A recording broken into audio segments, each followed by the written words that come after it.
What's up, Collider TV Talk fans? Josh McCouga here with the lovely, the imaginative, the one and only Thadd Williams. What's up, buddy? The imaginative. I don't know. I was thinking of adjectives, and that one just popped in the old brain. I like it. Yeah. It works. We got a fresh new TV talk for you. Hashtag at Collider TV Talk. You guys can subscribe to the channel here. Go to iTunes. Go to wherever you listen to podcasts. You can subscribe to the channel. We're working on a new show, a new weekly show. I don't want to promise anything just yet, but we're going to work on another a weekly show that's going to have some more TV talk conversation that releases in the week as well, along with this show. So some fun stuff happening here on the channel. Also, Collider Podcast is where you can get this full episode. So if you don't listen to it on iTunes, or you want to watch us do this on a little camera in a sweet, sweet, tiny room, you can do that on Collider Podcasts.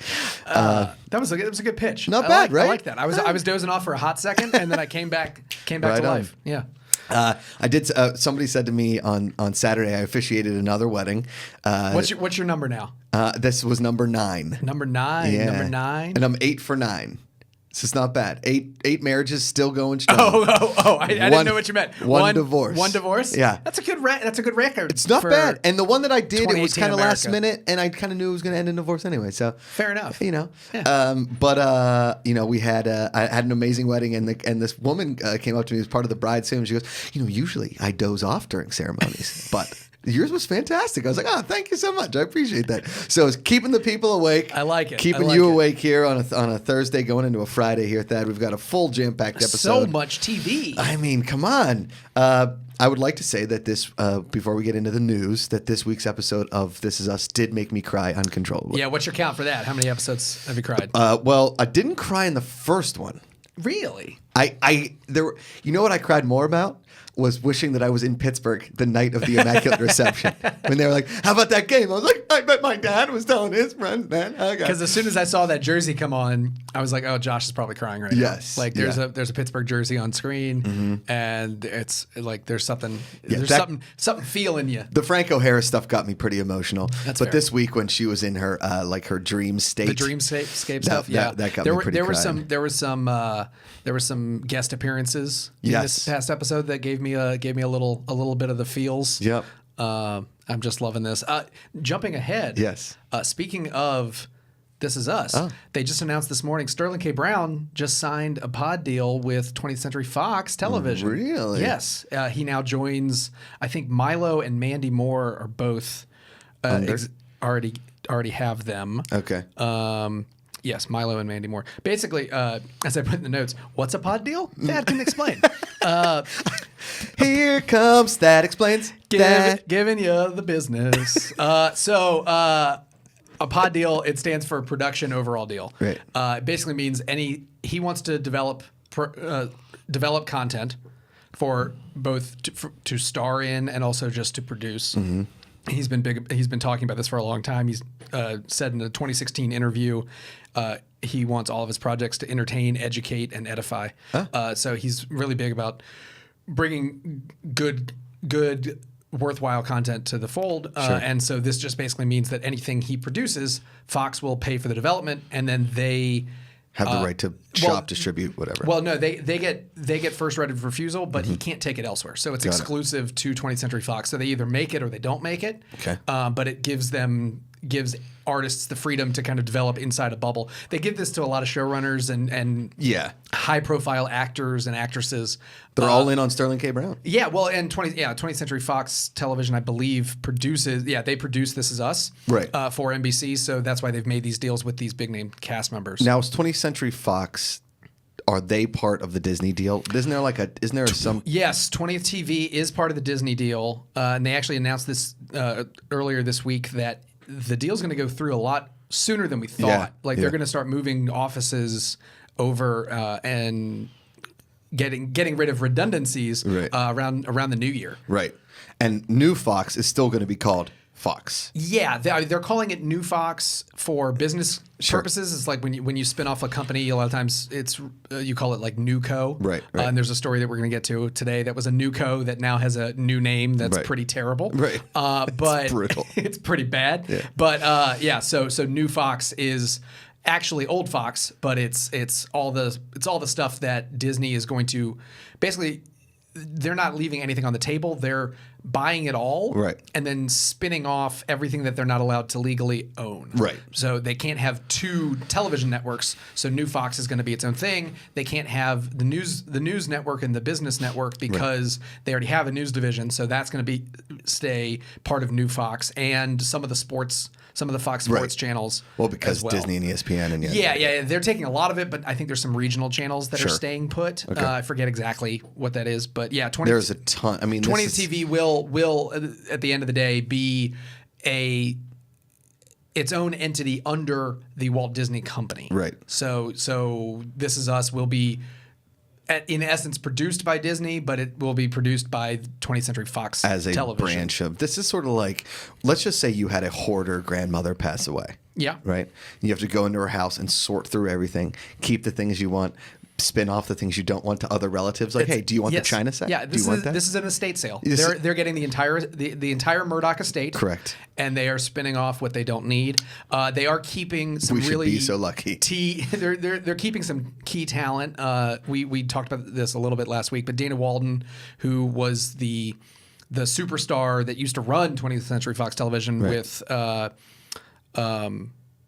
the guy that I forget that is staying at New Fox. I'm blanking on his name right now. She is staying. She's going to run Disney Television Studios / ABC Entertainment, taking over Ben Sherwood's job, I believe. Okay. John Landgraf, who has been running FX for the last few years, is staying with FX, and FX is staying put. So all of the adult shows that FX has been producing, all the edgy content that does not really fit in the Disney fold, is all still going to be produced for FX. FX Productions will continue to produce this super violent, super sexy shows that they are known for, and Disney will collect the paycheck and then just not tell you that the mouse is behind it. Yeah, basically. because the Always Sunny from this week. Oh, I haven't watched it yet. It might be my favorite political episode they've ever done. Ooh, it is so they've done a few. Well done. And tell me if you have this problem, and fans out there, if you've experienced this, my biggest acrobat move every week is trying to scroll through my DVR without seeing the title of the episode of Always Sunny, because there's nothing I love more than starting an episode of Always Sunny and not knowing what it's called and waiting for that smash cut to the title card, because it's more often than not, it's such a great joke that's part of the cold open. Well, I think the easiest part for me is if you have enough on your DVR, you see It's Always Sunny, and I go right to it. Yeah, I try to kind of hide it because my DVR, it's like it shows the title name, the show title, and then it immediately shows the episode title. See, on mine, and it I'm cuts like, off the title because It's Always Sunny. Yeah, I see like The Gang, and I'm like, no, I don't want to know what it's called, because when I know what it's called, like I think the season premiere this year, I saw the title before I started watching it. And it's like there's something so entertaining about starting the episode just cold. Yep. And I've always loved that. Man, we were talking about that one being an all-timer. This one for me is an all-timer because I came in the office this morning. I was so pissed because somebody said something to me about whatever, and I was like, I'm tired of this sensitivity. Like I'm so tired of it, and that's exactly what Always Sunny did this week. Okay, all right. I look forward to watching that later this evening. Okay, let's get in. We talked about Fox, so I just got rid of that off the. Just delete it. Just trash it. Let's start with this. The Walking Dead. Never heard of it. The lowest. And I didn't know Scott Wilson died. Yeah. So when they said like in memory of Scott, I was like, what? I had no idea. They found out. They found out right almost within minutes of leaving the stage at New York Comic Con for their panel. Oh, wow. They found out just after they got off stage, really, that he had passed away. I honestly had no idea. I think he had a cancer of some sort. Okay. Great actor. They filmed some scenes with him. He makes a reappearance this season. He always is in ghost form with Maggie. Yeah. And I'm assuming with Maggie leaving the show that they were going to do something. So he will make an appearance later in the year. Yeah. But yeah, they just found out. Because actually, I found out because of Hardwick's Instagram. Like he posted a photo and was like, I'm so devastated. I still do for some reason. I didn't know I did until he popped up. You. And he was like, I'm so devastated that this happened. I just wanted to let everyone know that we finished the panel before we found out, and we'd already filmed Talking Dead for the week before we flew to New York. That's why we didn't talk about it. So you won't hear us talk about it in the episode. But he was such a big force with all of us, and yada yada yada. But back to the main story is that this was Walking Dead's worst premiere ratings in the show's history. Ooh. It also stock holders I read that. and Dow, New York, the stock exchange was like, hey, sell AMC. Damn. And to me, that gets me upset because The Walking Dead hasn't been the best show on AMC, in my opinion, ever. Yeah. It hasn't been the best show. No, they've always had better programming. Better programming on the channel. It just so happens that this... It's the cash cow. It's the cash cow, right? But Without a now doubt. it is plummeting. I also have to say at the beginning of Talking Dead, it felt a little weird that Chris Hardwick was there. But that's just my own personal opinion. Yeah. Regardless. Yeah. I was surprised to hear that he had moderated the New York Comic Con panel. Again, didn't know that until I saw that Instagram pop up. Here's the thing, is that AMC has always been awesome about letting showrunners be creative and say, this is when the show's going to end. Vince Gilligan was like, this is when it's going to end. We can't keep going on with Breaking Bad for 9 straight seasons, right? And this is the first time that AMC has seen this plummet to the depths that it is now. Right, because a few weeks ago they were saying they have a 10-year plan for the franchise. There's going to be 10 more years. 10 more years. That's not more. Because this is season whatever. Yeah, this is a season couple 9. more seasons and it's done. Yeah. No, they have a 10-year plan for through 2028 that involves the show continuing, more spin-off shows, more ancillary products and books and comics and video games. That's great, but for who? But for who to watch? Because nobody is watching this. Apparently, thing. Except me and one guy on Twitter that reached out. So what do you think of the premiere? But I think that their lowest ratings, it's still probably better than all of the other. It's still probably a better number than the highest ratings that Better Call Saul's ever had. Sure. But because it's such a cash cow, it's also a huge expense. They have a lot. The cast is gigantic. They spend a lot of money on this show. The set is gigantic. To make a lot of money. Yes. The shares dropped more than 10% in the last week. That's brutal. And it closed 4% down. Those the shares day sure after. are a Walking Dead. No. Cool. No. Right. Awesome. Thanks, man. Yeah. No. But it's a zombie stock. Listen. Okay, Thadd. Okay. See. Yes. See. Yeah. Stock prices when a singular show on your network can fluctuate your stock this much. That's bad. That's when you've clearly got too many eggs in one basket. Because it should be all of the eggs. Yeah, I mean, I'm sure Mad Men affected their stock a lot because that was when they were a brand new original network, and it was the only show that they had. Mad Men and Breaking Bad. Yeah. And Walking Dead were the first 3 flagships. Yeah. On the Mad network. Men premiered in 07? I think it was 08? earlier. I think it might have. No, because I was out in LA. So okay. it was, so it was 07, the Billboard. 08, yeah. I think it was 08 because I was working. And Breaking Bad I was working on the same strip. year. I was working on the strip, and there was a billboard next to my office. I remember looking at it, being like, "That looks like a cool show. I'm going to watch the premiere." Right. And I did, and then waited 6 months before anyone was talking about it. Right. And then Breaking Bad premiered the following season, or the following summer. Right. And then Walking Dead was 2010 or whatever. Right. And so they were the first 3. And other than a few missteps, Low Winter Sun, they haven't had Of Rubicon. I've watched both I of those. loved Rubicon. I know, but nobody else watched it. Rubicon was a great one and done show. Do you remember Feed the Beast with David Schwimmer? That one wasn't as good. Yeah, no, those were too bad. Yeah. Rubicon was very entertaining. I actually really liked Rubicon. Liked that show. Great cast. Low Winter Sun, Feed the Beast, 2 big misses. Yeah. Lodge 49. It got a second season. I think Allison's been reviewing it for the site and seems to really like it. Okay. I haven't watched it. I don't know. When somebody pitches me Big Lebowski on TV, I'm not too involved with it. But yeah.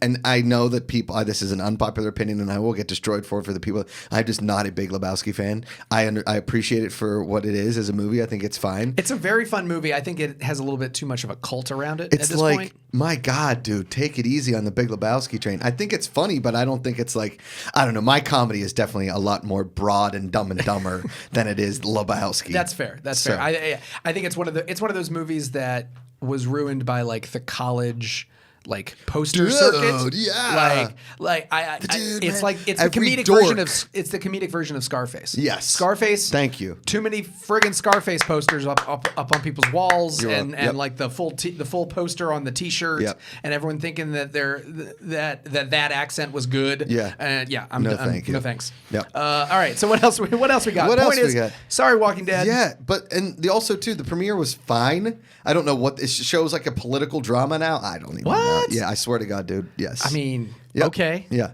WarnerMedia it has said that they want to launch their own streaming They own service. HBO now, right? Yeah. No, Or they they own programs on HBO. right, because HBO now is owned by AT&T. Correct. So now this whole streaming war, and this is what I wanted to talk to you about Yeah. because AT&T is their streaming service, DC has theirs now, Disney with their streaming Disney's service big one's coming up soon. is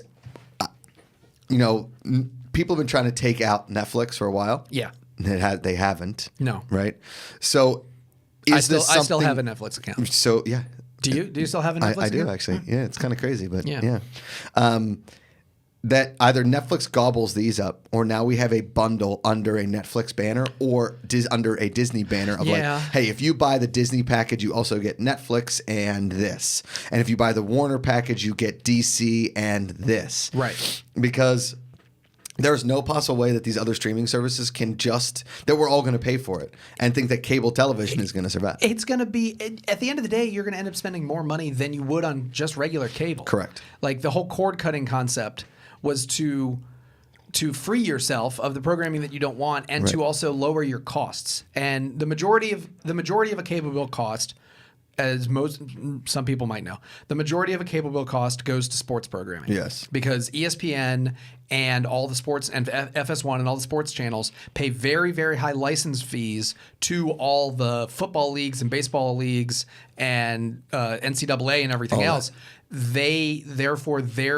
When a cable company buys all those shows, like $18 or like 20% of your bill or something is devoted to paying for ESPN by itself. Yep. So that's why a lot of people saw their cable bills go super high. Now they have actually been able to split those packages up, so you can get a cable package like I have that has no sports channels in it at all. Because if it's not like football on a Sunday afternoon, You're not watching I'm not watching it. Right. So there was no point for me to pay for it. So some people love that and they want to pay extra. They want to pay for exclusive content. They want to get Time Warner Sportsnet or Charter Sportsnet now it's called, so they can watch the Dodger games or the Laker games. See, I need to redo my Or cable because Yes. I'm with you. Do Yeah, you have Yes, that's the Yankee Yankees network. Yeah. So there's so much sports programming out there, and that covers the majority of it. But now with all these little bundles, like in that other article we were just seeing, the AMC thing, there's an AMC Premiere app. Yeah. You can pay $5 to watch the same shows that you were already getting on your cable bill, but with no commercials. Well, what's DVR What's then for? the difference? Yeah, like, I why can would still you fast forward. Do you keep seeing these ads for FX Plus? Yes. Like, it's an ad-free experience. I guess if you don't have cable and you want to watch the FX shows, you can do so. I don't know who's doing this. I don't know. And it's like you wait a week for some of the premium episodes or whatever. Yeah, it seems very strange to me. The one thing I do like, I like what Amazon has done where you can add on packages to your Prime Video. Yeah. So you can buy stars. And YouTube has this kind of option too. Yeah, YouTube TV exists now. You can and you can do YouTube. You can do the YouTube Originals. It's not called YouTube Red anymore. No, YouTube Premium. Yeah, YouTube Blue, and then it's a maroon. It's a darker red. They're just hitting all the parts of the color wheel and then going primary. They finally realized that tertiary. YouTube Red was a bad name for. Because there's a thing called RedTube. I don't know if you've ever heard of it. Yeah, that's brutal. There's also red countries and red states. And so they didn't really want the association. Right. So they got rid of the name. Reds and Reds too. Yeah. There's also the Cincinnati Reds and the movie Red State and Red Dead Redemption. Yeah. The Reds was Cincinnati was a question on Jeopardy recently about it was a question related to Pete Rose. I did see that. Yeah. Yep. I got it wrong because I forgot that he was Did on you the see Reds. the girl last night with the nails? I haven't watched last night's Jeopardy. I went out to dinner with my wife. It's no spoiler alert. It's no She just spoiler. got crazy nails? No, so she painted Jeopardy on her nails, blue nails with white, and then she painted snazzy. the situation of her with a winning score beating Ken Jennings and Brad Rutter, and then she didn't win. Oh, that's walking up. That's peacocking a little too much. A little too much. Where you're like, That's the Jake Taylor in Major League. But instead of reaching base, getting thrown out or falling on your way and the team losing. Your knees going out. Correct. Yeah. So yeah, I just think there's too many of these apps. I think that eventually some bigger companies will swallow them up. I think Amazon is poised to. Disney. Your big ones are Amazon, Netflix, and I think Disney's going to be huge when they launch theirs. Okay. So I think a Because they're lot going of to rip all that content off of Netflix. AT&T has an advantage though because they're also a cable provider, right? And so because they also own DirecTV, so Uverse, and AT&T Uverse. Yeah, you're on Uverse. I'm on DirecTV. We're all in the AT&T family. Sure. And so eventually, this WarnerMedia AT&T app thing is going to either be a add-on or a bonus for existing customers. Right. I just don't know how many people are watching separately. Yeah, and how can people honestly, once you start buying all of these apps like this DC streaming thing and all this kind of stuff, you're eventually going to be like, "Oh, wait, I'm spending $400 a month on streaming plus everything else that I'm It's going to keep totaling on top of everything." I honestly just think that it's either a bundle or that these companies, it's just going to become like 2 or 3 main competitors that you're just going to be able to subscribe to. Like, here, do you want your Warner package? That's $100 a month. Right. Do you want your Disney package? That's another $100 a month. And before you know it, you're like, wait a second. Yeah. They got me. Yeah. And that's because they all these companies used to get tons of money from the cable companies for all the subscriptions. Yes. And that covered everything. And now that cable subscriptions have gone down just a small percentage. Like the cord cutting movement is still just like a very small percentage in the overall costs. Yes. But it's hitting them hard. Like the first year that they announced that it went down like 4%. Like ESPN lost hundreds of millions of dollars. They fired so many people. And because that was where their revenue was built on. Yeah. And so now they're all the boardrooms are looking for a new way to make up revenue. ESPN Plus, ESPN app, and the Watch with ESPN. DirecTV Now and YouTube. Like there's so many services. I personally, as someone that watches tons of television, I'm never going to cut my cord. Right. Unless cable takes a complete shift. But in its current form, I'm able to get everything I want, and then I add on a few extra things on top of that. Right. I don't need a standalone AMC app to watch it without Premiere because watch without ads because I have a DVR. But eventually, the cord is going to get reconnected. Yeah, in a different way. Yeah, correct. Okay, let's move on. I honestly put this Witcher casting here because I think people care about it. I've never read a book. I've never played the games. Yeah. I know that Henry Cavill's in it, so it's we thought it was just a video game. Then we were corrected that there was a book series that became a video game. Somebody tweeted at me that like the people that they're hiring correlate with some storylines, and they looked very confusing, and I didn't know any of the names. Yeah. So I don't want to be the one. I just know that they. I saw some really cool fan art that Boss Logic put together. Okay. Of like these actors in their roles.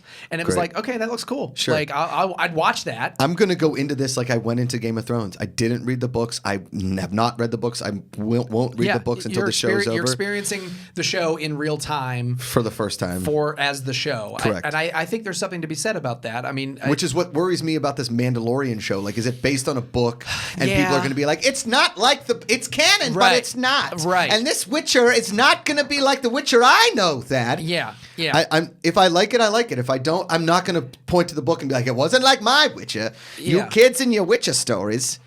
I think some people get hung up on purely faithful adaptations, and I think that there's a lot of stuff that works better on the page, whether it's a book page or a graphic novel or even a script that doesn't work on screen, and you have to change things to make it more of a visual medium. And then it falls victim to being this true-to-life adaptation. And they're like, God, I think we tried to put too much in the adaptation and we got away from an actual story. Right. You start losing things when you're trying so hard to shift. Now, that being said, as someone that has watched all of Game of Thrones, you didn't read the books, but...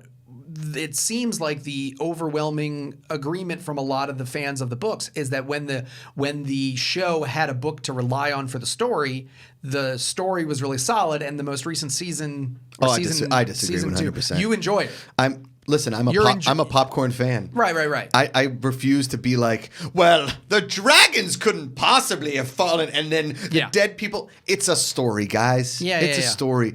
You don't need 9 more episodes to find out where. Did this not really happen? No, it did happen. I thought Game of Thrones was based on real. Historical. It's real, Thadd. Yeah, it's definitely real. That's. Wow. I know. Lots of incest. Blew your mind. Yeah. Blew your mind. But listen, I'm looking forward to seeing The Witcher. I've been on the table of saying that when they finally do a good video game adaptation, and I know this has been a book. Yeah. When they finally do a video game adaptation, I'm going to be so excited. I'm looking forward to it. They haven't done it yet. Yeah. You didn't like what was the Warcraft? Fassbender? Assassin's Creed. Assassin's Creed. Nah, that was enough for me. No. But it seems awesome. Everybody that they have cast looks very attractive and or diverse, and the cast looks very Witcherly. Yeah. Great. Listen, when you cast people in roles that aren't big names that I don't know who they are, it doesn't do one thing or another for me. I'm like, great. I hope they're great in the role. Yeah. I've never seen them in anything else, but I'm sure what they were in was good enough for the casting people to put them in these roles. Exactly. I think more often than not, when it comes to casting directors have a very tough job. They have a very tough job.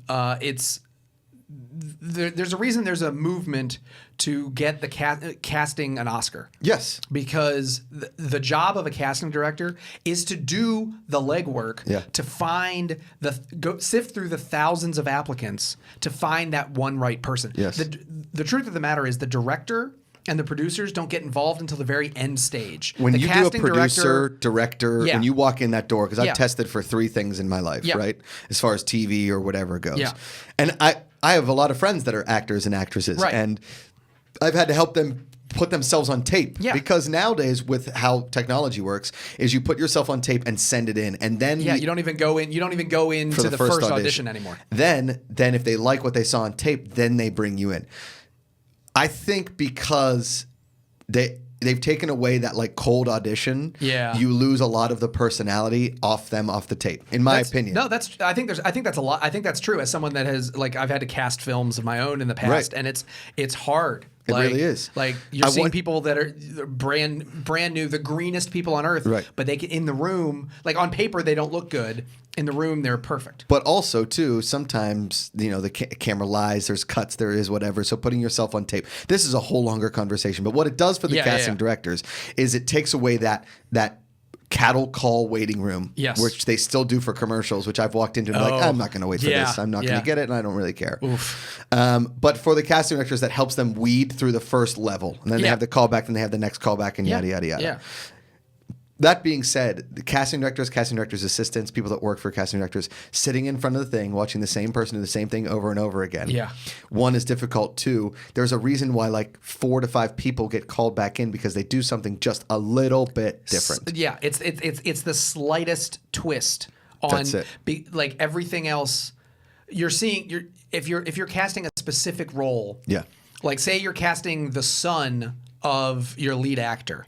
You know what the lead actor needs to look like. Correct. So every person that's coming in they're all going to look exactly the same. Yes. And they're all going to basically read everything exactly the same. Most people aren't going to, bombing it, like the majority of the people that come in are going to read the lines, and they're going to read the lines just fine. Yes. And if you're at a certain level, they're all going to read the lines really, really well because they're the only people coming in. It's not a cattle call where you're getting Joe Schmo off the ground. Like I used to do that as a kid, like with no experience for like what turned out to be like extra jobs. Right. And most of them are like, I don't know what the words mean. Right. So yeah, they're all going to be really, really good. And then you come through and you're going to find one person that had like a little twinkle in their eye, or they gave like a slight little accent to a few words here and there, and you're like, that is different and that's special. and there's something Bring there. 'em in. Bring that person back. And then you see 20 people that all did that same thing. Right. And you just keep whittling it down, and then you finally do a screen test, and you're like, oh, shit, that person's 6 feet tall, and they're up against a 5'5" actress, and it's going to look weird, and they can't frame the shot, so we got to go with the shorter guy because we've already cast the actress, and it just doesn't line up for the shots. Sure, it becomes a numbers game. Yep. It's really I would love to get some casting directors in here. Me too. Because the work I'd love to talk. There's someone I'm thinking of right now that I might try to get in here Please. at some point that has done a lot of big movies, and I would love to listen to her talk about it. It's an unsung process, and it's a process. It's one of those behind the curtain things that if you're not in the industry, you don't really understand. No. But when I lived in New York, they do yeoman's work that just no one even understands what they're doing. When you see these big ensemble casts, you're like, how did they get all these people together? They're like unknowns mixed with celebs. Looks like a Beautiful Mind wall when they put everything up on the wall with the headshots and everything. I will say when I worked in New York, I met a casting director and I was like, I'd love to just pick your brain or work with you for a couple weeks. I can work for free. It doesn't matter. I'd love to see how this process goes. And they said, put your pants back on and please leave. It's weird. This couch is sticky. You got to get out of here. Sorry. I was calling back the art thing, the nude art. That not too. the. My bad. Sorry. Casting couch. But and the thing that I learned the most was that the casting directors couldn't care less about what your resume said for a certain amount. Come in, read, be professional, and get out. Like we don't want you to be like, can I put my bag here? I got to put my bag here. Can I put my bag here? Put my drink down. How's everybody doing today? You guys look amazing. No, go in there, shake your hands if you want to, say hello, headshot, nail it, get the hell out. Yeah. Because they've got a billion people to go through, and the last thing they want to be there is till 8:30. Yeah. It's a cool thing, but I would love to talk to a casting director about it anyway. Real quick, we were I don't think we actually touched on this. The big pay raises that all of This Is Us cast got this season. Right. Because now they're all on parity. So they're all favored nations, they're all making the same amount of money. It's like $250 or $350 an episode. Awesome. Good for them. Sure. It's a huge hit. They should make their payday. Yeah. It didn't start out that way because you had cast like Milo and Mandy Moore. And they had higher quotes. They came in with predetermined stuff. They had a higher fee, and then Sterling was. I'm guessing it's the major characters though. It's like the six. Yeah. So it's the six. Sterling K, his wife. I forget the actress name. Who's amazing. No, I don't think she's part of this parody. It's like the three kids. Oh. It's the five of them. It's the three kids and Mandy Moore and Violet. Mandy and Milo. Okay. But like the first season. Chrissy Metz, who famously only had like 82 cents in her bank account when she auditioned for the role, she was ready to leave. She used to be an assistant at a talent agency, like answering the phones, and she was like never getting roles. She had no money. She was like on her last. She's limited to what she can audition, for. and she said that I was watching a special where she was talking about like she came in and it's the same 10 girls that she sees at every audition, because there's a specific type that they're looking for, right. And so when she got finally cast, she was only making $40,000 an episode, which was still a huge payday. From 82 cents. Yeah. 82 cents. But because she was a newcomer with no experience in the TV world, her agents were only fighting for a smaller piece of the pie. Correct. And they weren't going to push on anything. So now season 3 comes along. They've won a ton of awards. The world watches. It's like the biggest I've hit on never NBC, seen a show. And now they all are making When was the the last time you saw a show that was like, we'll be back in 1 minute? NBC's doing that a lot now. I've noticed. Really? They've That's started. the only NBC show I watch. I was watching another one recently that did that, and I think they're making advertising deals because they know people are watching live, or they know people are. And they know people are DVRing, and so they're like, just 1 minute. You don't even have to skip. Give us a minute. You don't even need to skip through. You don't even need to hit the skip button, because by the time you hit the skip, it's gonna you're gonna miss something. You have to hit rewind. Just watch the commercial. Yeah. All right, we're running long. Woo! But these are good conversations to have, and I think this is what people tune in for TV Talk for anyway. Let's tune into this. Yeah, people listen. Some people. Are we recording this? It's one. My mom watches. My mom listens. I can't get anyone to. Yeah. No, they're like, oh, you do that thing. Oh, cool. All right. What else? What's next? Okay. Wu-Tang Clan is getting a TV series produced for Hulu, produced by Grazer, The RZA, and Alex TSC. C. It's Alex C. Yeah. An Emerson College graduate. Oh, there you go. Here's a line from this that really made me giggle. I like this idea. It's sort of like a Straight Outta Compton for Hulu, which I dig. 10 episode dramatic series about the rise of the band, the formation of the band. You want to hear a good Wu-Tang story? Yeah. Okay. So I'm in college. My brother is living the summer up at Penn State. It's actually the summer before my freshman year in college, and he was a sophomore going into his junior year. Gotcha. And so you had just graduated high school. Yeah. And so my brother calls me. He's like, "Hey, Wu-Tang Clan and Rage Against the Machine are coming to Penn State. You gotta come up for it." I was like, "Absolutely." Are you kidding me? Incredible. So they're playing at this place called the Crowbar, which is like a smaller venue. It may have like 1,000 or 2,000 people in it. And so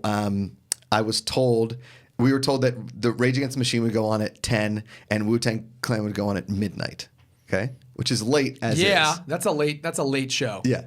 So I wasn't 21 yet, nor was my brother, so we were in the 18 and over, or like, whatever. We had the 18 and over wristband, and so we get there. Rage Against the Machine goes on, and they crush. They do a full 2-hour set. They were awesome, and in that small of a venue, because Rage Against the Machine was also they were blown. They could play a festival, but they were touring with Wu-Tang Clan, and they were doing this cool thing, right? Yeah. And so they crushed, and then the next night, I think they went on a huge stage in Hershey, PA. Anyway. They end at 10. Wu-Tang Clan is supposed to come on at 10. Wu-Tang Clan doesn't come on stage until 2:30 in the morning. Okay? They were 4.5 hours late. They played 3 songs and left. You have never seen a college group of people more angry for having sat for 4.5 hours. They closed the bar. Yeah. Everybody, I had to pee 140 times. They weren't letting anybody smoke weed inside the venue. They kept except the Wu-Tang Clan. Except the Wu-Tang Clan. And that was my only chance ever to see the Wu-Tang Clan because a couple years later, ODB died. Yeah, I never had the privilege of seeing them live. Yeah. In their original formation. My only window into it is that excellent episode of the Larry Sanders Show. When they're the musical guest, when Wu-Tang Clan is that is a great episode. Is the musical guest? That was the first thing I remembered. So give me your favorite quote from this article. Well, first of all, they call themselves. I'm delighted to be partnering with Hulu and Imagine to explore the vast story of the Wooniverse, which mean puns. Yeah, I love a good pun. Like the Wooniverse. This opportunity to continue the Wu saga in a 10-episode series will exponentially increase our inspirational style of entertainment. In the immortal words of ODB, Wu-Tang is for the children. That guy, because there's not one bit that is for the children. My goodness. Listen, I love Straight Outta Compton was by far my favorite movie of 2016. I love that movie. I love seeing this. I love true stories. I love true hip hop stories. Yeah. I actually really, I loved Notorious, and I actually really enjoyed the Tupac movie, All Eyes on Me. I thought it was well done. Yeah. I know I'm in a minority on that one, but I can't. I love the story of Wu-Tang Clan. The fact that 12 rappers at any one point were on stage. It's pretty cool. I'm looking forward to seeing all of this. I think it works a lot better as a 10-episode series than it would as a 2-hour movie. I feel 100%. Like a 2-hour movie would kind of be a little hard to follow. With 10 men? Yeah, exactly. And my favorite quote from this article is from Brian Grazer. I've been a fan of the Wu-Tang since the mid-90s and recognized quickly how significant Wu-Tang and the RZA were to the world of hip-hop music and culture. Yeah. Over the years, I've gotten to know RZA, and it's clear that he is the soul and storyteller of Wu-Tang. Yeah. Sure. So, what about Method Man, Redman? Well, Method Man's a producer on the show. Okay. And I think he's going to have a more supervisor role along with the RZA. And then all fellow Wu-Tang Clan members, Ghostface Killah, Inspector Deck, Master Killer, Jizza, the Estate of Old Dirty Bastard, will all be consulting producers. Got it. My only concern with that is many cooks in the damn kitchen. No, it's the same concern I had and the same problems I had with Straight Outta Compton. It can be difficult sometimes to tell the true story of a band when the musical artists are still alive and they have oversight. Correct. And I'm seeing, and we all know the history of Wu-Tang Clan. Yeah. It wasn't exactly the smoothest sailing of a group. When you get 12 guys in a band, I'm hoping that this is an unvarnished look. Yeah. I have that same concern going into Bohemian Rhapsody. Mm-hmm. I'm seeing it very soon. Nice. I think I might actually be doing part of the review on it because I'm a huge Queen fan. Oh man. And but my biggest concern with that film is that all the living members of Queen are heavily involved in the production of the film of the movie, and I'm worried slightly that they might shave some corners here and there to tell a glossier version of It's why we've of never the life. seen a Motley Crue movie. Right. Right, because until they're all dead, it's very hard to do that kind of thing. Correct. That's why Notorious and All Eyes on Me could delve a little bit more into the true happenings of it all. Because the only people that were like friends or parents. Yeah. Or that being said, family. Apparently All Eyes on Me is historically really inaccurate according to Jada Pinkett Smith. Really? Yeah, she had a big problem with it. But, Interesting. Okay. But all Wu-Tang. that being said, my reservations aside, I'm super excited to see this. Yeah. I think it's another feather in the hat of Hulu to do a big production like this. Imagine has been an independent studio for a little bit. This is their first independent television project since splitting off from was it Sony? I forget where they were. I think Imagine was Sony, but yeah. I'd love to see, to be honest with you, Hulu get bought by one of the things we were talking about before in a bundle. Yeah, well, they're owned by they're owned by a conglomerate of people, a conglomerate of studios, and I think Disney has the largest share, or Fox and Disney have the largest share. Easy enough. So it's like multiple studios together that created Hulu. That's why so much television's on there. Yes. Like on the air TV. So yeah, so I feel like they'll be doing the gobbling. Right. All right, now we're really running behind because we got to get Dorian. We got to get some Twitter questions. Let's blow through this. All right. Jeffrey Katzenberg, this series, Jason Blum, the funny thing in this is that they're calling it Quibi. Yeah, so it's another new app. Quick Bites. Quibi for short. This is Katzenberg's big over the top OTT app that he's producing. After leaving, he left DreamWorks after he's the last of the DreamWorks people, and he left DreamWorks Animation when they got sold to Universal. Yeah. And so this is his new big project. They've got a big group of programming out of the gate. They're doing Jason Blum, Guillermo del Toro. Yeah. Antoine Fuqua is doing a modern retelling of Dog Day Afternoon as a TV series, which sounds incredible to me. Yeah. It's one of my favorite films. Sidney Lumet. Yeah, so I'm curious. I hate the name, but there have been worse names in tech. Yeah. So, you know. Quibi does sound like, hey, have you guys downloaded the Quibi app? Quibi is the only app that helps you look at your elbow if you have elbow pain. Quibi, the elbow app. It sounds like a game for children. Yeah. Like download Quibi to help your kids learn typing. Hey, do your kids love to type but don't have anywhere to go to type? Quibi's the typing app just for kids. Yeah. Like that's. Okay. Yeah. Lovecraft is a new HBO series. It's going to star Michael Kenneth Williams, who we know from The Wire and Boardwalk Empire, and most recently The Night Of. The Night Of, yeah. Which was fantastic. Yes, it was. It sounds like it's a period piece from the 50s. It's like racial divide. He's going into the Deep South as a black man trying to figure out a murder situation, kind of, right? Is that? It follows a kid that joins up with his friend and his uncle to embark on a road trip through 1950s Jim Crow America in search of his missing father. There you go. Missing father. Jordan Peele is producing it alongside Bad Robot and Warner Brothers Television. So it sounds really interesting. True detective-ish. Yeah, they struggle to survive and overcome the racist terrors of white America and the terrifying monsters that could be ripped from a Lovecraft paperback. So it's kind of a twist. Okay, so it's called Lovecraft Country, and they've got a huge cast. Courtney B. Vance is in this as well. A lot of other big name talent, and I love Michael Kenneth Williams. I'm glad he's staying with HBO. I sometimes the racist stories get very brutal to watch, and I hate all of the white people because they're all portrayed the exact same except for one guy like a Brad Pitt in 12 Years a Slave. And these stories get very, very heavy-handed sometimes. Either way. Either way. And I love the detective part of this. Just the Jim Crow America stuff. It really is hard to watch as a white person. For me. I get it. The story should be told by all means. And Michael Kenneth Williams incredible. And maybe it is very, very, very hard to watch because you know how a lot of this stuff ends. Just like Mudbound was a very hard movie to watch last year on Netflix. That being said, I will watch it because it's HBO and it's Michael Kenneth Williams. Yeah. That's fair. So. A game show got picked up at TBS, which are like starting to build a Sunday night TBS game show block. Okay. This is from the guys at Tenderloins, aka Impractical Jokers, like Saul Volcano. I don't know how this game works, and I'm kind of interested in the fact that what they do is it's called the Misery Index. It's a televised adaptation of the card game Shit Happens. Have you ever played? I have not. I think it's one of those. I think it's similar to like Cards Against Humanity? I think there's a lot of these card games that popped up in the wake of the success of Cards Against Humanity. Sure. I have not specifically played this one. But this is going to be a televised version of it. So basically what you do is you're like embarrassing things and you say 0 to 100 how embarrassed you would be, and you see if your teammate can guess how embarrassed you would be, and if like you're within a certain amount, you win a certain amount of points. I guess I got to play the card game Ship Happens, but my buddies Ben and Dan Newmark are part of the production crew on this one. I think TBS taking chances on game shows is great because I love game shows. I love game shows too, and there needs to be more of them. Hashtag it, Josh McCougar for Jeopardy. Yep. But I've watched Snoop Dogg's poker game. Oh yeah. I don't understand it really, other than Isn't he doing Joker's Wild? Joker's Wild. Is it a straight adaptation of the original Joker's Wild game show? Because I used to watch that in reruns all the time on GSN. Like, yes, it's Joker's Wild. But it's with like Snoop Dogg's sense of humor. So it's okay. It's good.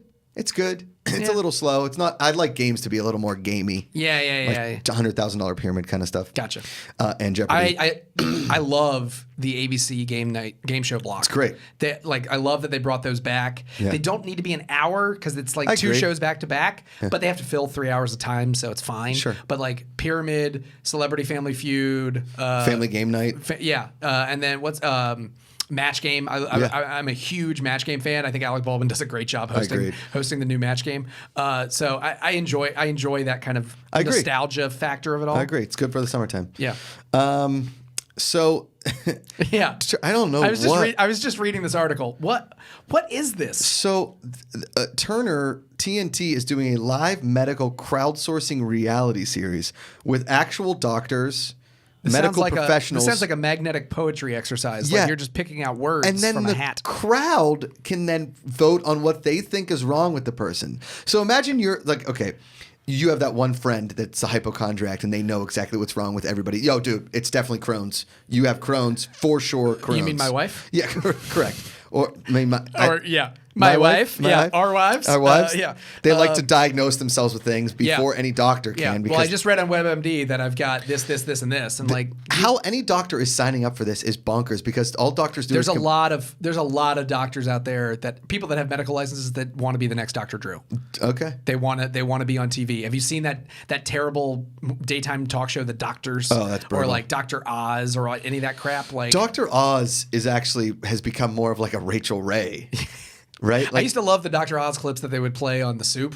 Where it was like, it's always about poop. Always about poop. Always about poop. Yeah. So yeah, MD Live is the name of it. I think it's the same production company that does Live PD. Yeah.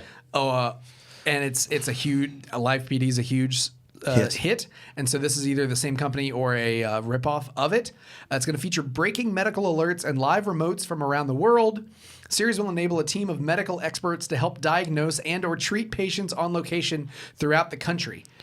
This seems so weird. We're like edging into like really weird Hunger Games territory. No shit. Eventually we will be doing, there's a great movie from like bring out like, come on down, you're the next to do brain surgery. Yeah, like there's a movie I watched. It was an indie film. I think it's called Series 7: The Contenders. Okay. Came out right in the era, like the dawn of Survivor. Oh. And it was a satire documentary where they pick like 7 contestants. Okay. And they give them all a gun and a list of people. And they have to go around the country and kill the rest of the people on the list, and whoever the last person standing wins, and they get to compete again the next week. And it's how they control the population, and it's hilarious and super dark. And you watch it. When I watched it when it first came out, I was like, "Oh, this would never happen." And every year, every TV season, I'm like, "We're getting closer. We're getting closer to Stanley Tucci with the blue hair, doing full on Hunger Games." So here we go. All right, cool. Couple more. Conan is signed off from his hour-long format. I watched it last night. He said goodnight to this band. It happened last week, but you sent me the clip. Yeah. We were talking about it last night. I look forward to anything that Conan does. I think he was getting a little stale in the interview format. Correct. His energy right now on the show, I think, is almost too much for some guests. It is to a certain degree. Do you know what I mean? Yeah. And I just love his energy, and I look forward to seeing what he does because I think he's one of the funniest men on the planet. And giving him a little more creativity to do this kind of stuff excites me. Yeah, I love the idea. It saddens me a little bit because I always been a Conan guy. wax nostalgic for the hour-long format. Yeah, I mean he moved to L.A. I went to go see the Tonight Show the first week. Me too. I was second week there. I was episode 4. And then I was also episode 4 for TBS's Conan, like the first week, the new show, the new format. I love his stuff. Always been a big fan. Yeah. Back from late night, but I know that he works best in these field pieces. And this half-hour format is going to give him the freedom to shoot more of them, because I think they're going to knock out 2 episodes a day, and so they're only going to work like 2 days a week. Awesome. The production costs are going to be a lot lower, and therefore they have you ever seen? They're going to have more money to go to like random country and do like a field random show. States doing like random field Conan. Yeah. That excites me. That's his bread and butter. Yeah. He's so good at it. Really is. The saddest part is that in this sign off he had to say goodbye to his band. Yeah. He's not going to have a live band anymore. They've been with him forever. Yeah, I mean, some of those guys, Vivino and La Bamba, some of those guys have been there since day one of late night. And so they've been working alongside him for Nothing like 25 a good years. house band. Yeah, and they were a great house band. Yeah. I mean, remember when it was Max Weinberg? Yeah, That was great. yeah, that was awesome. So Look, I now there's a new reason for me to watch Conan, which gets me the most excited. Yeah, same here. I think that premieres in January. Yeah. And I think in a half hour, I assume they're going to pair it with Sam B. Yeah. And maybe do a few other half-hour shows that also pair with a half-hour Conan. I like that. Which I think makes a lot of sense. Maybe they'll do more. Are they going to do more of that hilarious police show with Rashida Jones? It's the Police Squad. Yeah. What is the name of that show? It's gonna kill me. I love that show. Angie Tribeca. It's so funny. It really is. That is a must watch if you've ever loved the Naked Gun movies or the TV show Police Squad, which is an excellent watch. Yeah. The 6 episodes that they did, or Airplane or any of that stuff. It's a great satire. Yeah. All right. So we have 2 trailers. We have the Making Murderers season 2 trailer. Yeah. Which is interesting. I mean, it is what it is. It shows us what we're going to see, and I appreciate that. I don't know if we ever see a result of anything, because I think we would have known via the news. Yeah. I'm curious to see watching that. We'll know. Right. We know the outcome for a lot of it. So I don't know what new evidence they're going to bring forward. Honestly, the thing that gets me most excited to see like how they are mentally, the family, all that kind of stuff. Yeah, it's going to be a hard watch. Heartbreaking. And then the little drummer girl trailer. Yeah, that's the new Jean Le Carré miniseries. You really liked the one that Hiddleswift did with Hugh Laurie. No, I didn't like that one. I hated it. Yeah, it was terrible. I couldn't. The Night Manager? The Night Manager was the most so predicting. slow. It was so slow. I couldn't get through it. How many close-ups on an eyeball am I going to have to see in that stupid thing? It was a little much. I love Jean Le Carré. Me too. And I love Tinker Tailor Soldier Spy is my favorite film of the last few years. Skarsgård looks pretty cool in this one. Yeah, the cast is awesome.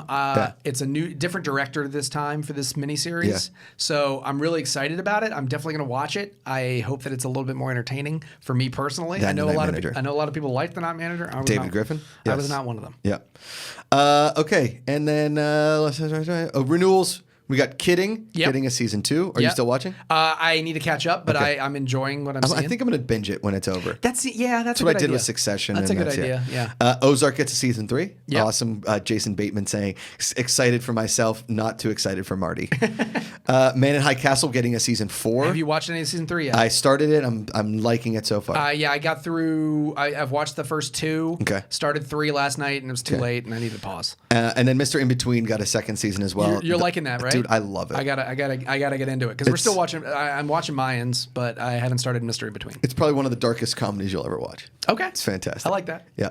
All right, let's welcome Dorian Parks into the show. Hey, I know him. Hey, What up, Dorian. guys? What's what up, up, man? How's Making it my going? TV talk debut. It's a Yeah. big. Pretty it's excited. big. It's welcome. Thank you. Don't clap for yourself, Dorian. We clap for you. Come on. Yeah. We're clapping. Big fans, mostly because you're watching the stuff on CW that I refuse to watch. I am. What premiered this week? What are you liking so far? Break it all down. So we had Flash season 5 premiere as well as Black Lightning season 2 premiere. Okay. So those 2 shows premiered as well as Riverdale and the new show All American, which I started to watch, which I enjoyed. I'm like halfway through the episode. It sort of looks like a Friday Night Lights. Yeah, pretty of sorts. much. Yeah, it's like a Friday Night Lights for my generation. Yeah, pretty much. Yeah, and it takes place at like it's based on Beverly Hills High. Yeah, but it's like a fictional Beverly Hills High School. Pretty much. Interesting. Yeah. And then so Flash season 5, we started with that. I've caught up with the show, so now it's basically their future daughter is time traveling back to. Okay, hold on. Okay, so where did you guys last go? Season 3. So he's fast. Pretty much. Okay, all right. I'm with you. I'm with you. Basic question, Dorian. Is it good? It is. The season 5 is pretty good. What's your favorite season of the show so far? Probably the first season. The first season. All right. Now, no. I'm just very curious because I know if there's one thing that is universal with these superhero shows is inconsistencies in storylines. Right. And because they have especially in Flash where there's 9 different. Well, there's 9 different timelines, and they also make like 25 episodes a season. Yeah, it's real tough. Their episode orders are massive. Right. Black Lightning's the only one that had like a 13 13, 12 episodes. But now it's going to go to 22. Or I think it's going to stay 13. Hopefully. Is it going to stay at 13? I don't know. I'd have to look that up. I watched the first 8 episodes of Black Lightning, and then I started getting that CW feeling in me, and I think that I'm finally at the age now where the CW shows are just a little. I love the idea of Black Lightning. I hate his outfit. I wish they would have stuck with the because they teased his original comic book one in the first episode, his old school one. I wish they would have kept that one. It's a lot more. Yeah, it was nice. Instead of neon goggles, the neon goggles are the worst. It's stupid. I wish they so hopefully he gets a new costume, like a better upgraded one, because his daughter's I love the daughters. Anessa, she's Thunder now, and she's really coming to her own with her powers. And her suit is probably the best suit from any CW show that we've seen thus far. So hopefully they remodel I may get back his. into Black Lightning season 2. This the first episode is if you gotta, I would say, finish up the first season, because it kind of you'd have to know. Can I watch one of those recaps? Yeah, if you watch a recap, because it kind of picks up right after the events of the season finale, and they're trying to deal with the ramifications of what happened, because now his other daughter, is starting to figure out her powers, and she's dealing with that as well as being a teenager in high school. So she's dealing it's basically her origin story. So she's dealing with a lot of stuff. So one daughter is Thunder. Yes, and then the other daughter is. She doesn't have her superhero name yet, but she'll eventually, if they do it right, she'll go by Lightning. So it's Thunder and Lightning. Thunder and Lightning. Yeah. And then he's also Lightning. He's Black Lightning. Yeah. So Black Lightning produces Thunder and Lightning. Pretty much. Okay. And the girl, because they showed. Is Ben Franklin on this show? No, not yet. In any form. Maybe on Legends. Well, no, Legends, or if Barry keeps going farther enough back in time, he's going to get to Ben Franklin. I will say the one thing that I'm actually really excited about this season in the CW world is the crossover event. Yeah. The more I hear about the Elseworlds crossover event and them going to Gotham and seeing Batwoman and Arkham and all of that. I might watch the crossover. I think I'm going to tune into the crossover because I feel like it's standalone enough that I can watch the whole crossover without really knowing all of the every single piece of lore amongst all 4 shows. I feel like the only thing that you're going to miss if you don't watch regularly in the crossover is the love interests. Pretty much, right? Yeah, they do a good job of all the the crossover so far. Is if you haven't watched the previous episodes, they, make it universal. So if you watch Supergirl but you haven't watched the Flash, then you can keep up with all of them. So hopefully they do it with this one as well, because I am excited. That's why I'm trying to keep up with all the shows this season. Just so that you can get to the crossover. Yeah, get feel from all of spectrums. What do you think of Ruby Rose's outfit? I thought it looked good. Thank you. Me too. I do agree with that. It looked a little bit too photoshopped. Maybe if we it was a real still, then I would have liked a little bit more. But overall, I thought it was besides Thunder's costume and Black Lightning, this Batwoman costume looks pretty amazing. I love this idea of Batwoman. I think I'm going to watch this show. I am too. I haven't I tried to get into Cloak and Dagger. I wasn't psyched about it. I really couldn't watch Krypton. I'm just not a big Superman fan. And I had watched every season of Arrow up until last season. I determination. just couldn't keep watching Arrow. Why didn't you like Cloak and Dagger? What episode did you stop at? Because it does have a slow start, but I feel like if you stuck with it, I think I was because my friend is on the show and I wanted to support. I think I stopped episode like I usually do. If I don't love it, episode 3.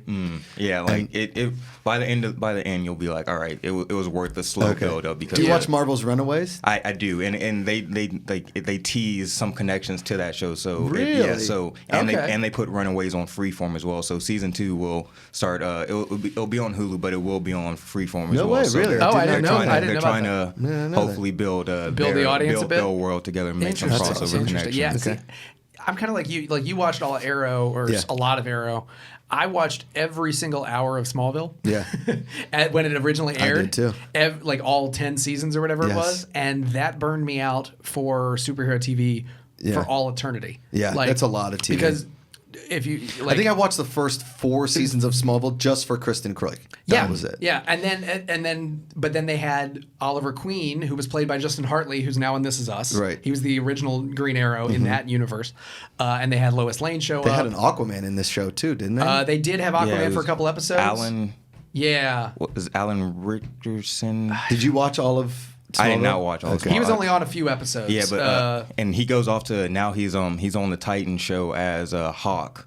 So he'll be he has his own he has his own episode coming up in episode 2 because I know there were talks about him potentially getting a spinoff from the Titan show as Hawk and Dove. Yeah, Alan Richson. Because I interviewed him at New York Comic Con talking about so you played Aquaman, you played Hawk, and he said he would eventually want to go and play Superman if that ever that opportunity. Yeah. Ever So what arises. do you think? How many episodes of Titans have you seen? I watched the first 3. The first 3. Yeah. Okay. And I like it. I actually like it. Some of my coworkers might not like it, but I actually enjoyed it, especially because I grew up watching the Teen Titans show, and then I watched a little bit of Teen Titans Go. So to see these characters being brought to life, as a longtime fan, I really enjoyed it. And I thought, and it's like you could see what they're trying to do is this grittier, like Daredevil-esque type world. So because they're trying to separate themselves from the CW universe, this is a adult version. We are not the kid, not trying to rip on CW. I appreciate that. Yeah, me too. I feel like the costumes alone look just like the CW. Like it looks like the Berlanti verse, for better or for worse. Right. And yet it's the super gritty. Like I think what the Defenders shows and the the Netflix Marvel universe separated themselves tonally and stylistically from Agents of S.H.I.E.L.D. and Agent Carter and Agent Carter and the glossier TV shows on network. That I feel like this show, that's my biggest problem, is that it still looks like it should be part of the Berlanti verse, yet they just threw in so much gore and grit to make it like TVMA. Like I feel like it needed a little bit cleaner of a break in some fashion. And so especially I've seen a lot of complaints with Starfire's outfits specifically. It looked like they all look kind of run down cheap, but it's it kind of specifically with Starfire, her costume, what she's dressed in from the beginning, it'll explain itself why she's dressed like that, because she's in a mission, but she has no recollection of her memory or anything like that. And as through the course of the 3 episodes, you start to see this is the story that progressed before she got into the situation she was in. So and then he also said that her outfit in Raven and Beast Boy, they'll eventually start to get their comic book accurate costume. So I guess they're trying to make it this is their rough version before they start like Daredevil season 1 when before he gets the suit, they kind of try to make it believable that he could they just wake up and have a superhero suit just in their closet kind of thing. That makes sense. Now we're really excited after all the casting for Doom Patrol. Yes, that the amount of people that they have going on in that show. It's ridiculous. And they showed a little teaser at New York Comic Con. Oh, they did. Yeah. It looks sick because it's they're going to be introduced in episode 5 of Titans. Oh, because that's where you don't really get to see Beast Boy in the first few episodes, and Jeff Johns said it's because he comes from Doom Patrol, and that's when we really get to meet him. So it's going to be set up Doom Patrol in that episode 5 episode so they can spin off, and then they'll get their show. And for next Titans, year. you have to watch this on the DC app. Yeah. All of these shows are strict solely to DC Universe, and they're putting the Titans on Netflix internationally, but which is what Star Trek Discovery did. Yeah, they made the same deal. In the States, you have to watch it on CBS All Access, but internationally Netflix, because they just don't have the bandwidth to serve globally. Right. That Netflix already has. But the Doom Patrol, I'm excited for that. I haven't seen Cyborg. We haven't got our first look at Cyborg yet, but it's not the same actor that does it. No, it's not going to be Ray Fisher. I can't remember his name, but he was in the latest. What's that movie? The Purge. He was in the latest Purge movie. Okay. Sure. So he's going to be Cyborg. So I'm excited. I'm cautiously optimistic to see what the CGI and the technology will look for Cyborg on a DC. Yeah, I mean they seem like they're putting a lot of money into these shows. Yeah, and I mean, because I heard a thing where once they get everything ramped up in the year, they want to have some of these shows airing 2 episodes a week. Ooh. Like eventually they want to get it. They want to get it to where you're not just getting a once a week program. You're getting the live action scripted content on multiple days, so that the average, like the use time, like on the time that you're actually spending on the app grows exponentially.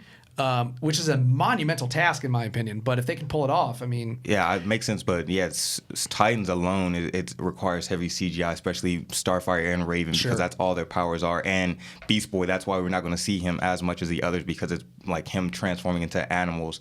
To make that look realistic, you got to put a lot of money into that. We only saw him like turn into a tiger just once, like in the first. Well, it's like the Iron Fist. We've all turned into a tiger one of these days. Or a couple cougars. What? Hey, finally, before we move on to some Twitter questions, Batman is going to be on the Gotham series finale. One, do you watch Gotham? I do not watch Okay, Gotham. good. All right, cool. Thank you. Because I've tried every year to get into Gotham again. I've watched the pilot to Gotham like 6 times and fallen asleep all 6 times. I watched the first season and fell off. Yeah. I rejoined it in season 2, and then they're like, guys, come back to Gotham. We've got a whole new group of characters. Like, it's gonna be really good. It's not a pyramid scheme. We swear it's not a pyramid scheme. Like we're gonna give you that villain that you've always wanted to see on screen, Right. and then you watch it, and he's like in like half of one episode, Right.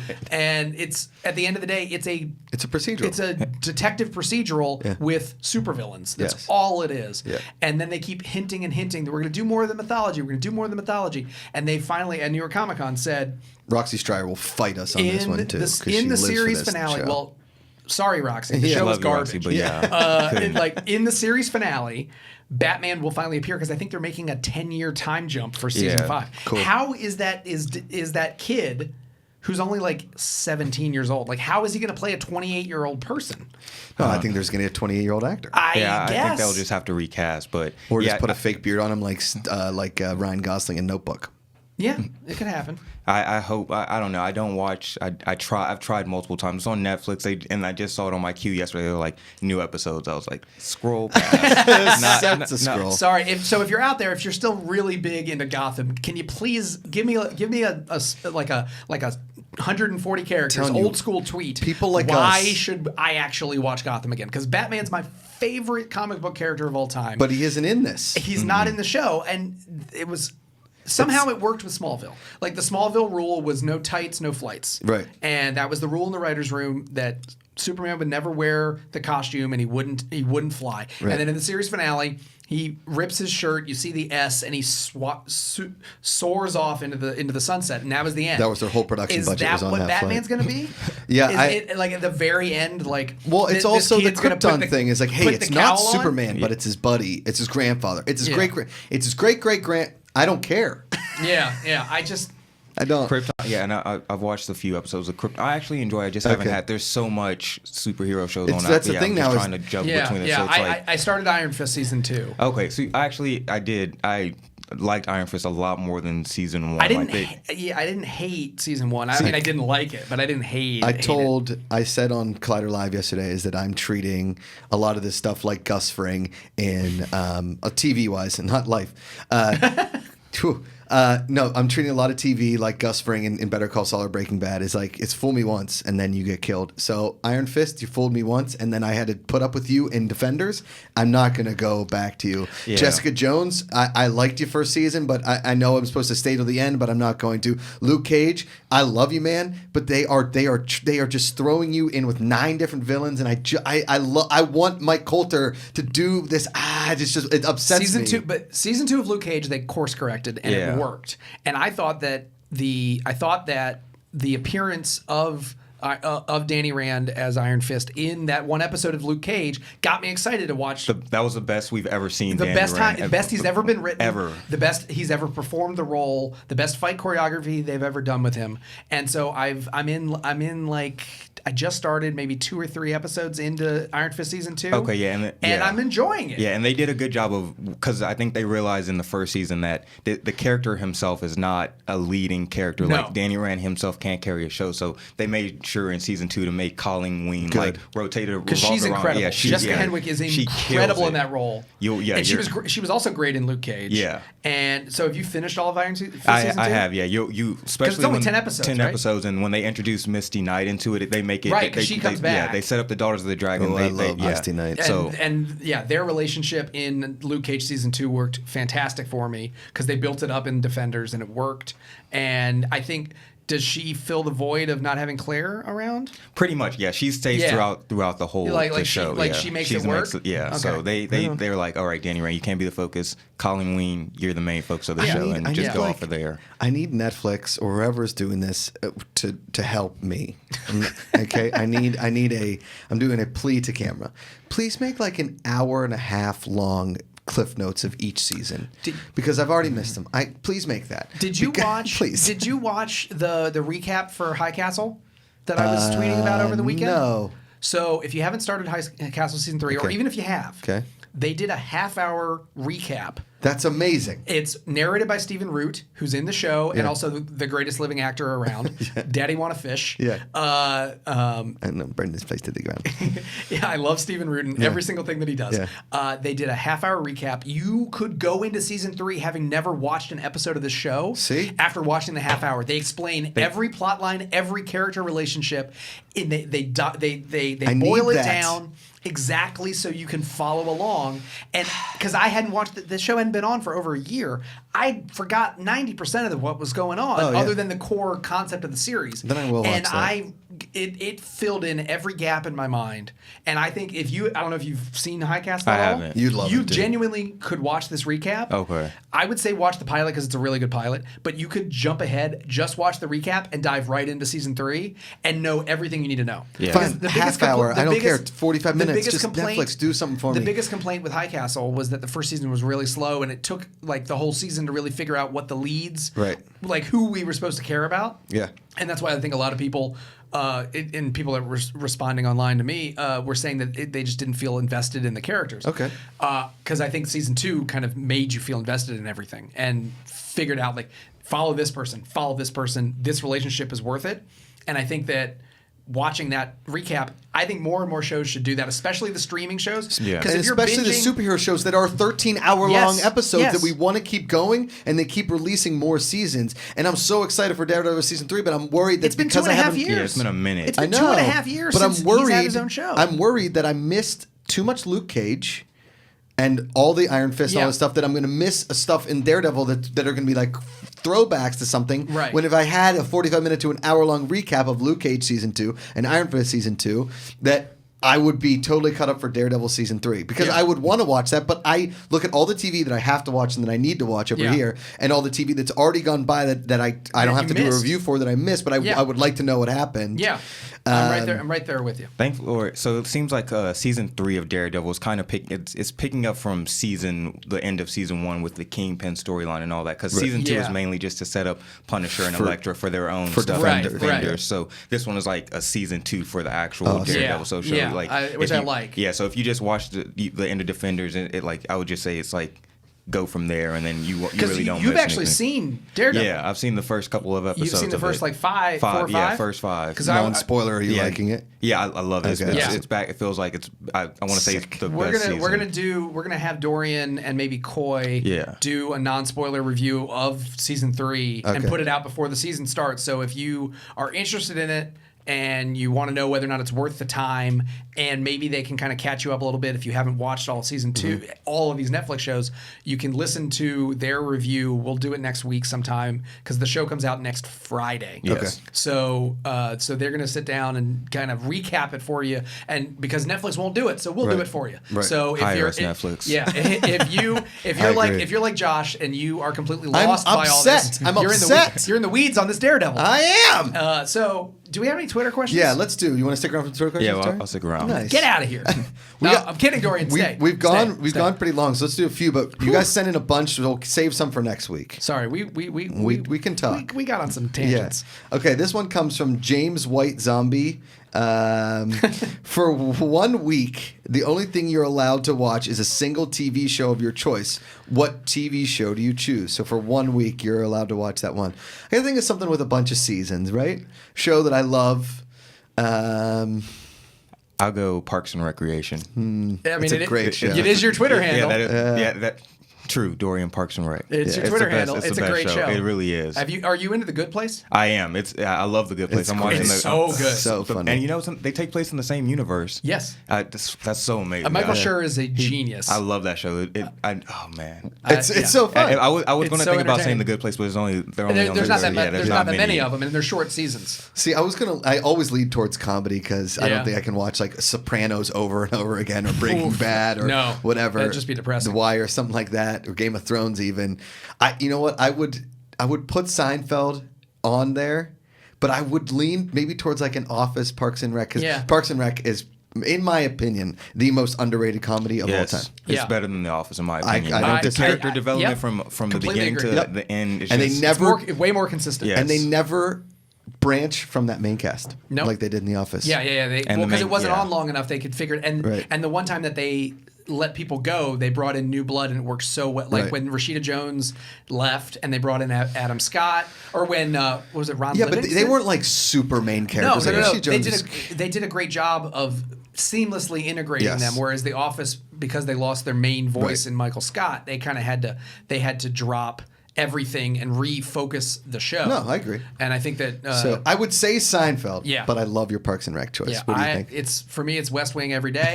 I can rewatch that show over and over again. The other one would be MASH. I can put on an episode of Really? MASH any season. I even like like when they got super preachy towards the end of the Yeah. run. I love that series. I can watch the finale and cry every time. Any episode from their entire series run. Also, late can just do it. 80s, early 90s Jeopardy is really good. I swear. I to haven't. God. It's And fantastic. my other one would also be Brooklyn Nine-Nine. Ah, I love you're a that. 9-9 guy. Yeah, Yes. 9-9. I love 9-9. 9-9. All right, this one's pretty funny. This one comes from Jim Owensill. Is it? Okay. At Jim Owensill. What TV show would be the funniest to replace the main actress with Pauly Shore? Good question. And for me, I replaced Cersei Lannister on Game of Thrones with Pauly Shore. Just because she's never, ever smiled the entire time, unless it's a smile because she just killed everybody. Pauly Shore as Cersei Lannister would be just hysterical. I would say Pauly Shore is Heisenberg.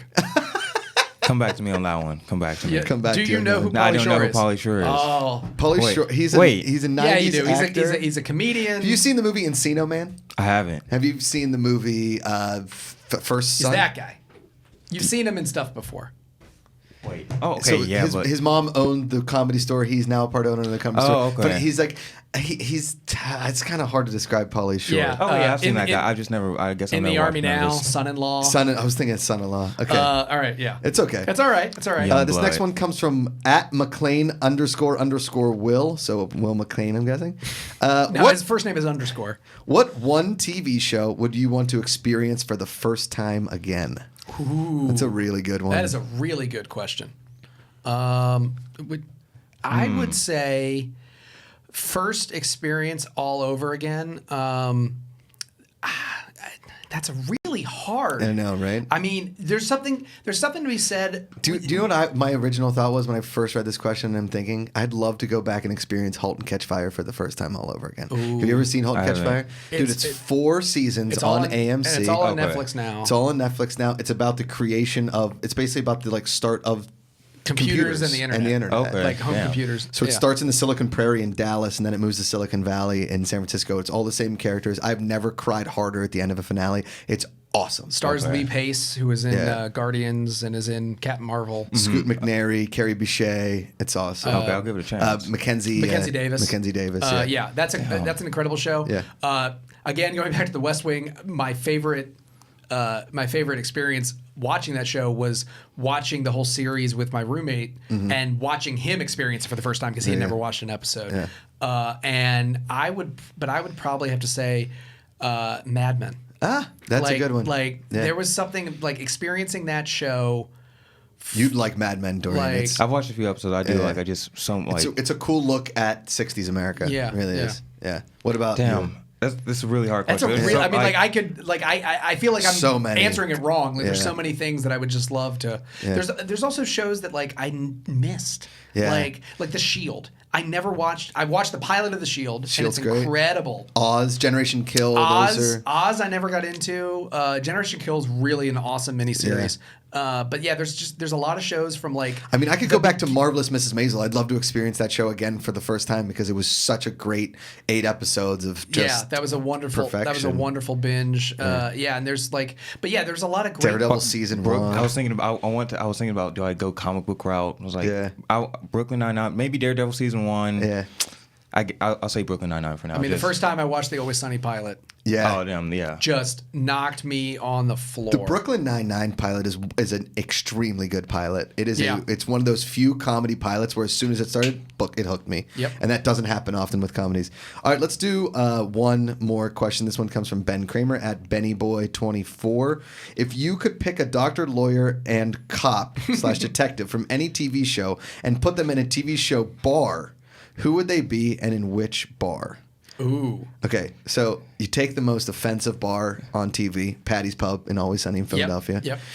And then you take the very serious, like constantly, they would feel so out of place in that bar. So you take David Caruso from CSI Miami.